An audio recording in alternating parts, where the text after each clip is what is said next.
Hello, RoahmMythril here once again. One more Talky Bit video to discuss science! But probably not long enough to warrant getting the ducks out this time. So, yeah, get on with it. So, as I said in the update video, the whole Frameskip issue was still bugging me. Especially knowing I'd be getting to RoahmMythril 3 soon. The knowledge that the end of each video could be potentially ruined by the mystery Frameskip issue was pretty upsetting.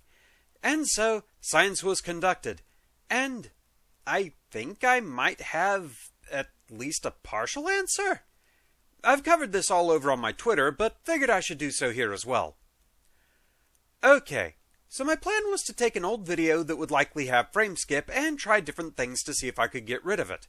So experiment 1, I took the footage from one of my old Worms videos that was 45 minutes long, longer than the 25-minute barrier what usually seems to cause the issue. I re-rendered it with the usual settings, uploaded it privately, gave it a look, and there was no Frameskip. Guess who didn't do their due diligence and thus didn't pick a good control case? I went back and watched the originally posted video, and yeah, that one didn't actually have the Frameskip going on at the end either. So, failed experiment, yet it provided data, just not the data I was looking for.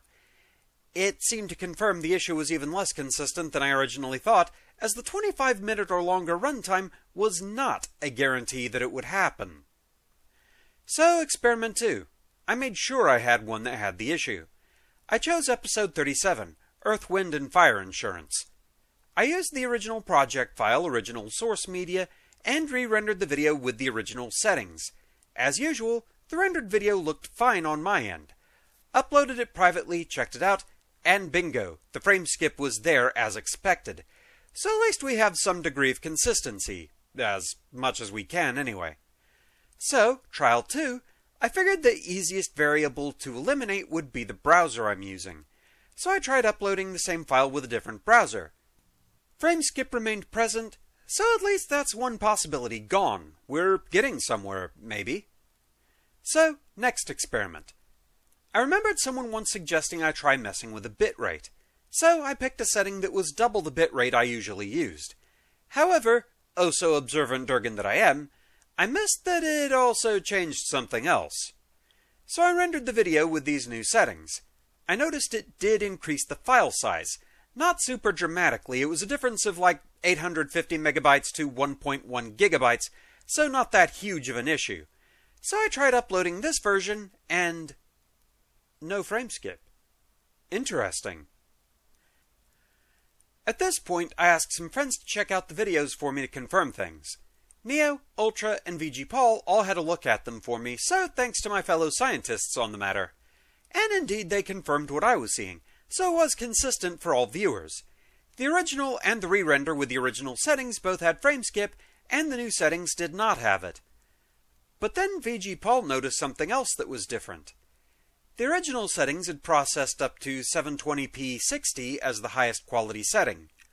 The one without Frameskip only went up to 720p, no 60. I double-checked the settings, and indeed the new option had changed the frame rate. So I tried changing the settings to keep the doubled bit rate, but to render to 60 frames per second. When this one rendered, I noticed a bit of an oddity.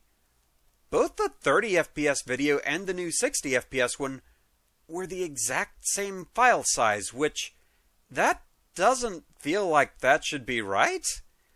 I mean, am I missing something? Doesn't it seem like the 60 FPS one should be bigger? So I uploaded this new one, and it did process up to 720p 60, but the Frameskip was back.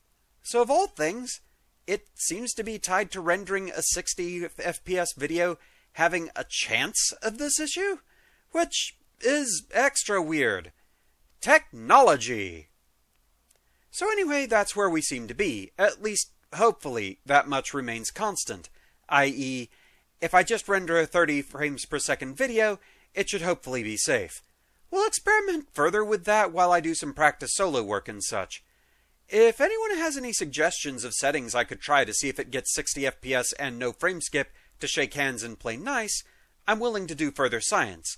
But in the meantime, if these results hold true, I'd rather have it just be 30 FPS than the far more jarring frameskip issue that's been plaguing my videos. Unfortunately, I don't know that there's any real way I can fix the older videos, short of confirming each and every one what had frameskip, deleting the old video, re-rendering it with 30 FPS settings, and re-uploading it. This would be a rather huge process that would also get rid of any comments and view counts those videos had, which seems a bit much. I don't think there's any way I can just, replace the footage with a new render, which even then would still be a lot of work on my end. So those may sadly have to remain as they are, but hopefully moving forward, we should be good. So with that, thanks for listening, and see you again in the next video. Until then, fare thee well.